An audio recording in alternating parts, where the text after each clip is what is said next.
Go ahead and lean towards this lineup from RRQ HOSHI. I think they should be able to pull it off, but we're going to be jumping here into the land of Dawn here. Game number 1, down to the last 8 teams. We're kicking off here, RRQ HOSHI, Burmese Ghouls in this best of 3. One of these teams will be sent out of the tournament here after the series. So we all start here once again, taking a look at the early rotations, emblems, nothing quite, out of the ordinary here. Banana, though, opting for a lot of that sustainability again with this CC. We'll see how this all works out. Burmese Ghouls, they gotta play around the fact that they have, oh, hold on, already in the mid lane though. Jump in, come through. Nico's gonna be just fine. Gives them a thumbs up as well. So for now, back and forth. We're gonna wait for that first big objective, of course, the turtle. I'm not sure if either of these teams have what they need to get an early first blood before the objective. I think it's better they play it safe again when we're talking about exactly what is at stake here, right? So for now, let's see once again how it goes. Banana and Delar. Banana should have a pretty good lane so far for the most part, until that level 4 is available. There you are, Kim. So yeah, nothing, you didn't miss too much. Oh yeah, definitely. It's a minute in, no first blood. Kind of expected to see this from, of course, RRQ and Burmese. They want to be a little bit more careful, kind of going in for a lot of these early game pokes first. Like this XP lane choice from RRQ, they decided to go with this, especially since this can kind of like put Delar back. Like we've seen this in some games of the Burmese Ghouls that, Delar had a very early wave clear, so he was able to reach level 4 much faster than the opponent, which kind of really enables Burmese Ghouls to kind of take in these early turtles. But so far, it's RRQ. IRRAD actually started up 1/4 HP already for the turtle. Yep, they go in, heavy spin already used. Turtle for the taking, IRRAD gonna be able to get it. They get the stun off as well. Not sure if they still want to be going for it though. They're gonna fight it out and they back off, they disengage. Good thing too, once again, they have that nether realm available from Nico. Yeah, that was very good zoning as well from RRQ. Like you see Banana, not only was he able to clear lanes pretty fast, he was also able to zone out Saksa there, so he can push forward and try to go for that heavy spin and just click that retribution and steal that Lord. But overall for RRQ, right, like so far their lanes are pretty much contained. Like you see how Delar was super aggressive too when it came to like the turtle take. He went in and tried to go in for that level 4 so he can pop in that Black Dragon and be able to kind of mess up RRQ's turtle take there. But so far RRQ has been successful. No first blood yet. 3 minutes in already in the game. Yeah, which is interesting, right? Because we're talking about the aggression from both of these teams, but and that's not going to find the connection they're looking for. But hold on, still pressure. Oh, what a huge! I'm offended into the heavy spin, able to get the lockdown. IRRAD going to be the one to go down. First blood going to the hands of Burmese Ghouls. What a set there from Blink, utilizing the flicker combination with the I'm offended. Still going to be up here on the top side, but they should be fine for now. What a play! Yeah, just when we were talking about no first blood, kind of called it there. Nice tuck in there. Flicker was available for Blink, and he was able to do that. And now Banana in trouble. Ooh, this is what I was talking about, though. 1-for-1 trade-off onto the bottom side.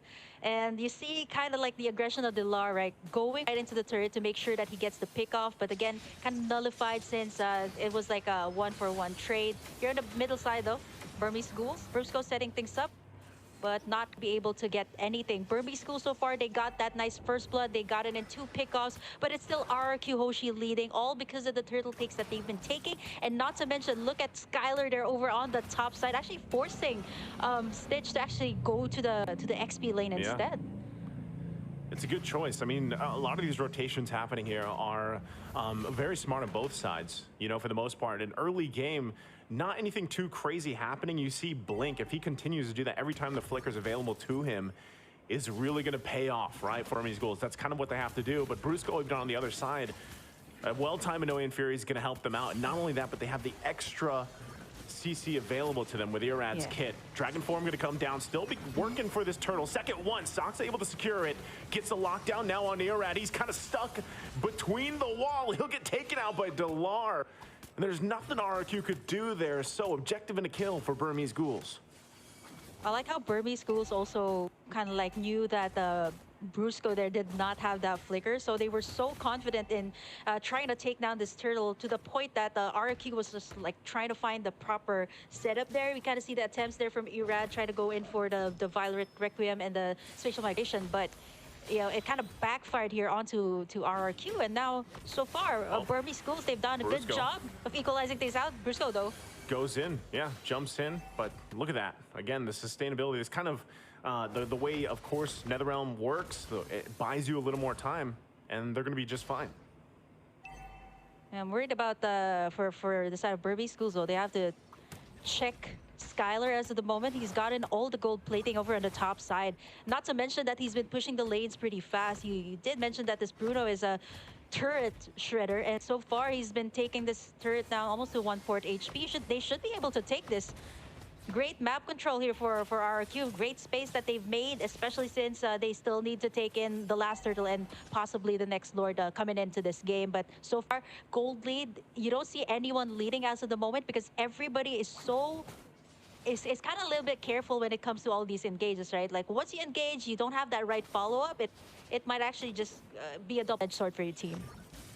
Yeah, and I think that's, again, you have to respect the fact that even with everything happening now, you know, the past couple minutes, it's pretty much even, economy-wise, right, for the most part. And Skylar not going down, able to kind of just farm up here is great for RRQ. But even on the flip side, Burmese Ghoul is exactly Stitch, having an early kill, able to work on his own here, will pay off later on, of course, as you scale up on this Claude pick. So right now, stalemates.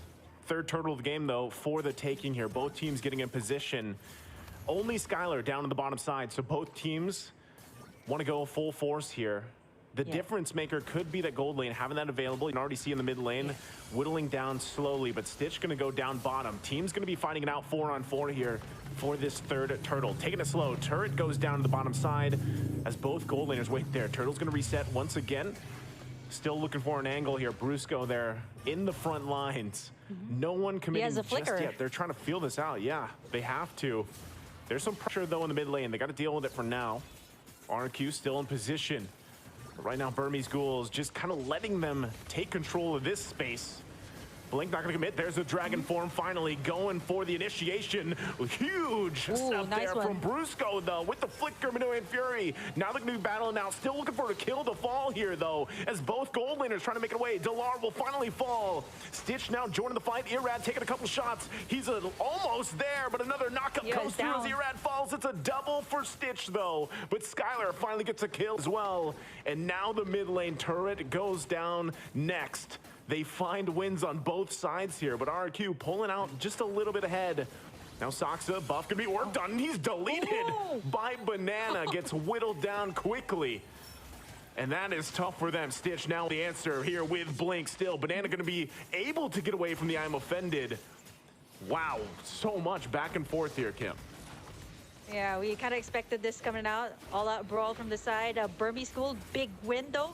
There was a trade from RRQ HOSHI on the middle lane, so that's also pretty big for them to give that map control towards their side. Right now, that is big because RRQ HOSHI just finally got this first Lord of the game. Not the Luminous one, but this will actually give more pressure to Burmese Schools. They've been winning all of these clashes, but they haven't been able to convert as much turret takes as compared to RRQ HOSHI, who has been slowly taking it in care of Skylar. 101 on this Bruno, 7,600 gold for him, at least 1,000 more than what Stitch has. But so far, you know, we can't count out Stitch just yet. This is a Claude that you're talking about. He just picked up the Demon Hunter sword too, so that's going to be big for the side of Burmese Schools when it comes to these clashes.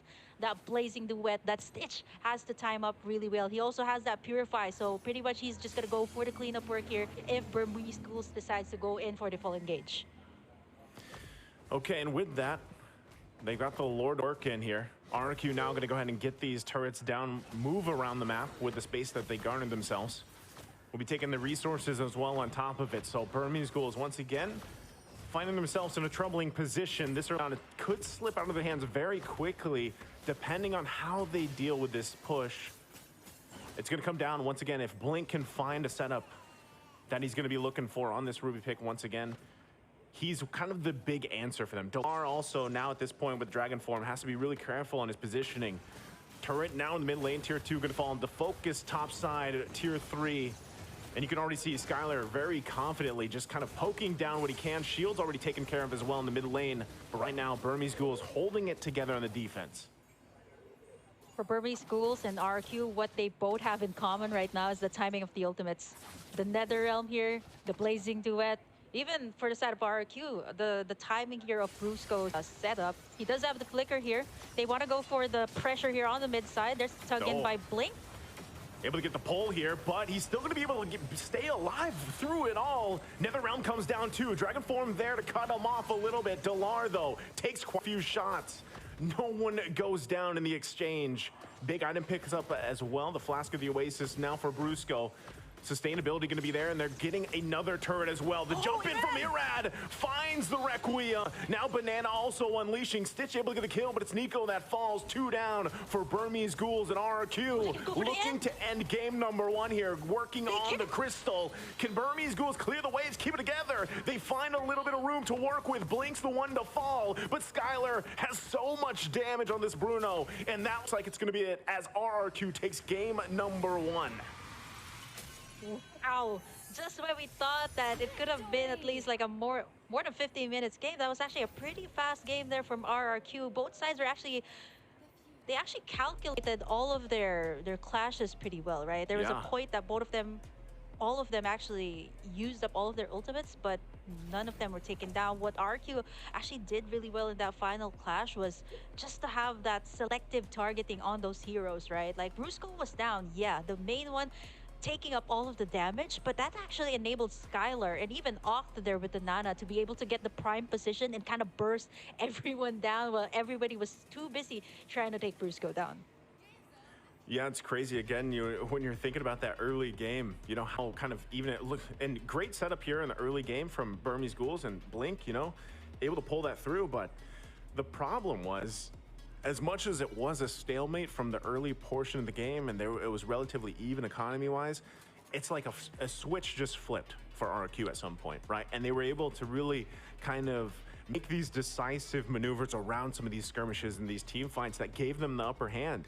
And that could just be the experience, the patience that they have, but it definitely just kind of shown here how strong they can be in some of these team fights and the way they approach them, because very quickly it just win in their favor here, especially after fights like this kind of turned out.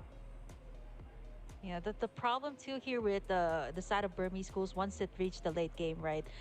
For Stitch, he was able to kind of have that killing spree, right? Even in these clashes, you can see he's been popping in these Blazing Duets, timed really well, and it actually kind of made it hard for RRQ Hoshi in the team fight. So RRQ Hoshi kind of understood that. They're like, okay, we have to kind of address the backlines here, or maybe kind of force Burmese Ghouls to pop in all of their ultimates. Once it's all down, it's going to be kind of hard for them to go in for the engage. And as you can see this, for RRQ, they were willing to take down the backlines. Here you see a nice setup here from IRRAD, which kind of enabled all of the rest of RRQ Hoshi to actually make the plays. As long as Skylar is safe here, as long as he's protected here for RRQ Hoshi, they could have locked in the tower. And for Burmese Ghouls, they lacked that kind of wave clear here for their side. They did have the protection in the form of the Faramis, but it was kind of not enough to take down the main